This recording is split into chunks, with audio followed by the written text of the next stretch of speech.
Christmas.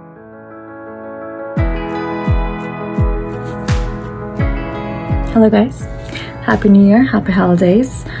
I just wanted to do a little IGTV because I haven't done one in a long time, and as the horrible 2020 ends and New Year begins, of course, I think a lot of us have various things in our minds. A lot of people are saying this is the new year will be a time of awareness, greater awareness for humanity. Everybody's sort of awakening to the greater good, the common humanity in all of us around the world. And that was always sort of what Write Out Your Drops was about, how each individual drop sort of connects into oceans, and how each individual story can somehow, even if you cannot, for example, relate to one person's personal poem with the personal details, you can sort of relate to their feeling, their circumstance, something similar that you probably have gone through a similar circumstance that person has gone through. So Write Out Your Drops, my poetry book, sort of relates to this concept as well. So I really felt the need, I was inspired to talk about various things.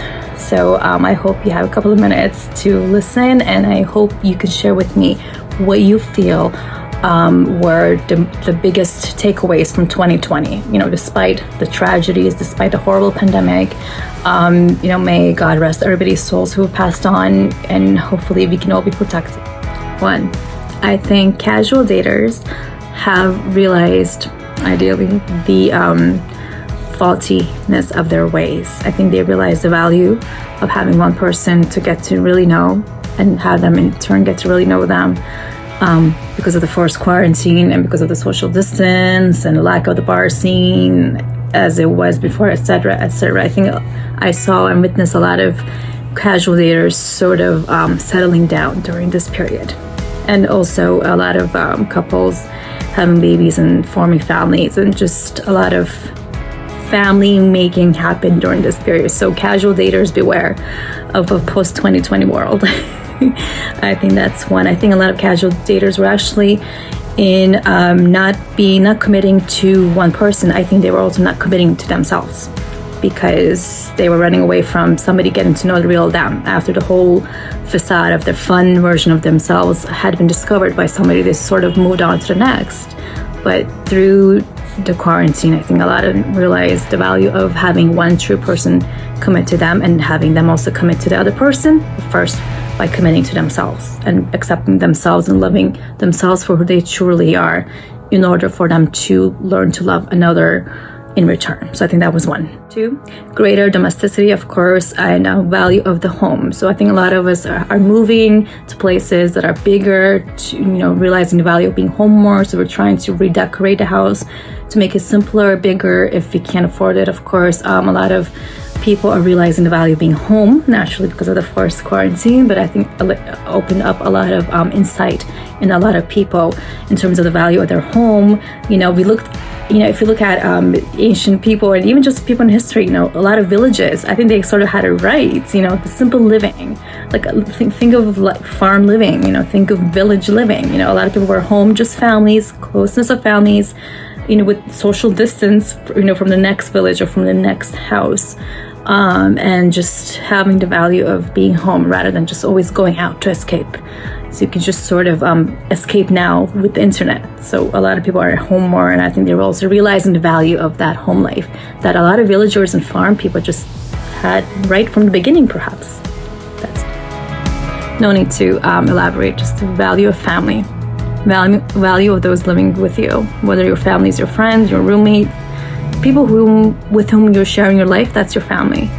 And through the good or bad, just knowing the value of it and accepting people with their flaws. I think a lot of people have been doing that in 2020.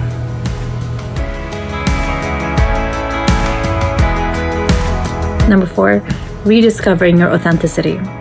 Your soul is crying out to be noticed. And don't delay your plans. Don't delay your dreams. Life can end just in one day with a virus or with whatever. And life can also change. Even if it doesn't end, life can change for the worse in one day. I think we all realize, seriously, we could all literally become homeless in one day. Anything can happen. It's not just in movies anymore. Life has shown to be, reality has proven to be stranger than fiction. So I think 2020 has taught us not to delay plans. Life can literally change in a day, and be authentic to yourself. What do you want to do? If you want to write, if you want to impact, help people, do whatever you can. Use the internet, whatever you can, whatever your means are, use it, and be authentic to your soul, be authentic to who you are. And it doesn't matter if you impact 50 people or 500 or 5,000 or 5 million. It doesn't matter. At the end of the day, if you change one person's life, if you make them smile, if you inspire them, then I think you pay forward at karma. If you make them smile, if you inspire them, then I think you pay forward and karma will come back to you, and I think good will be done to you too. And it's just a golden rule. So whatever religion, whatever belief system you follow, definitely be authentic to yourself, do good, follow your dreams, don't delay plans. That's finally number 5. I can't end without saying common humanity once again, underlining. Hopefully 2020 made us realize how really ludicrous racism is, how ludicrous, separations or family separations are, things like that. Just really live and let live. Live and let live. We are all the human race. If somebody doesn't agree with your political views, don't imprison them. Don't imprison them. Live and let live. If somebody is not harming anybody, live and let live. Common humanity. These are so cliche, but cliches are cliches for a reason. They hold through every season, like what my poem says. My goodness, common humanity. Let's not forget that. And May 2021, only improve our common humanity all together, all around the world. Amen. So God bless. Happy New Year once again for everyone.